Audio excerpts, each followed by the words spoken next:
আসসালামু আলাইকুম রহমতুল্লাহ। সম্মানিত ভিউয়ার্স, আমরা গতকাল বান্দরবন প্রায় 130 কিলোমিটার গাড়ি দিয়ে দৌড়াদৌড়ি করছি। পুরোটা বান্দরবন জেলা ঘুরছি, কিন্তু কোথাও একটা বান্দর দেখি নেই।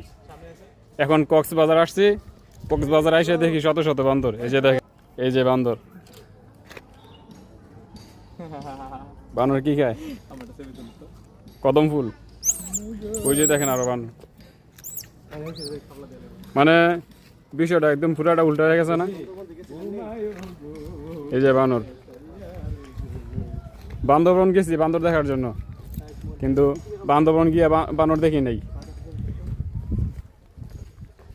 কক্সবাজার এসে দেখি বানর। এই যে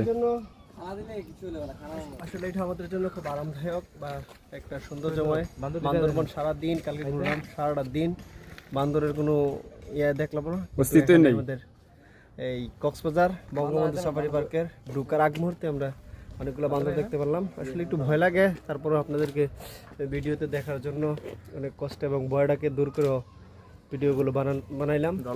সকলকে আন্তরিক মোবারকবাদ। সকলে আসবেন, বঙ্গবন্ধু সাফারি পার্ক অনেক সুন্দরময়।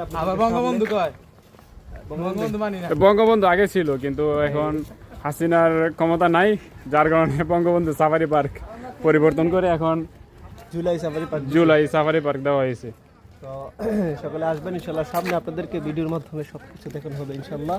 আপনারা পাইতে পাই সুন্দর করে সবকিছু দেখাবো ইনশাল্লাহ। সাথে থাকুন, আমাদের পাশে থাকুন। আসসালামু আলাইকুম রহমতুল্লাহ। ধন্যবাদ সবাইকে।